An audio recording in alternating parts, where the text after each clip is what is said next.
Dr. Parkinson, thank you very much for your time today. If you were running the show at the moment, what would you see as the biggest risk to the economy as Australia tries to reopen it? So you start off with an easy question, Lee, but it's a really good one. Look, the thing that we have to understand about this shock is it's unprecedented in terms of the speed with which it's hit the economy. It's unprecedented in terms of the magnitude, and it's unprecedented in terms of the uncertainty about how we come out of this. The Treasury and Reserve Bank forecasts are entirely plausible, but I think they would acknowledge that all of the risks are on the downside.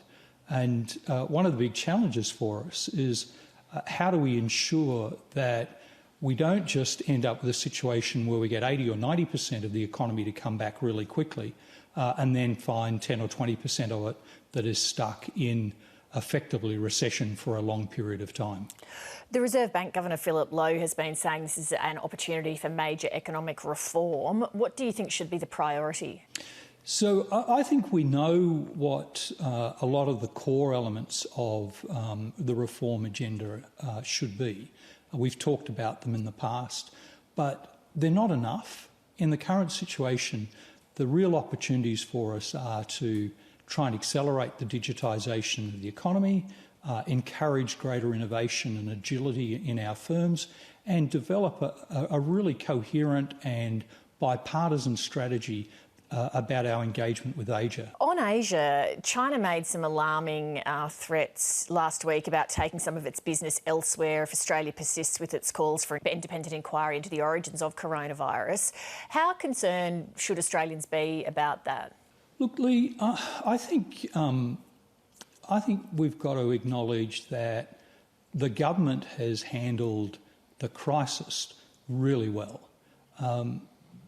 On the issue of the inquiry that it's raised, it is absolutely right that we should have an inquiry into the lessons that we need to learn as nation states and as a global community so that we're better placed to deal with the pandemics as they emerge into the future. The issue is really, did we do enough work to prepare for the statements that we made? I can't judge that. I'm not aware of the extent to which we were trying to marshal support or the extent to which we were engaging with other countries in the region.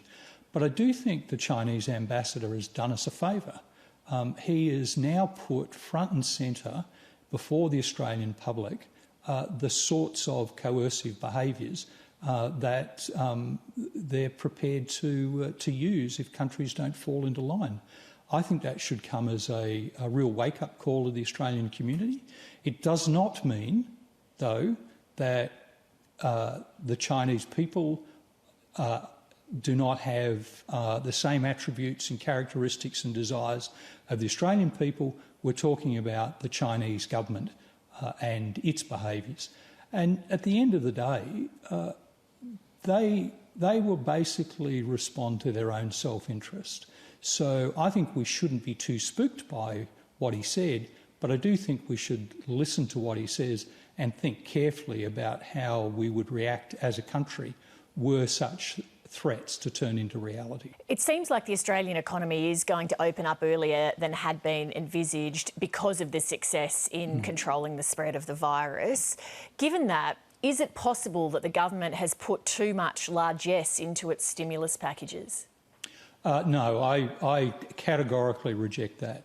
Look, the thing you have to remember when you're confronted with a recession and the sort of circumstances that we have here is nobody has a crystal ball, nobody can fine-tune, and it is far, far better to urge on the side of what turns out to be excessive expenditure than to err on the side of not providing enough stimulus. Now, I actually don't think at all that the government has erred in the sense of providing too much. I think you can only reach that view if you think that as soon as the government takes the restraints off, the economy will bounce back to exactly where it was before. If you run through individual sectors, you cannot help but come back to the view that we are going to be in a long, hard slog for a lengthy period of time. Dr. Parkinson, thank you very much for your insights. Been a pleasure, Lee. Thank you.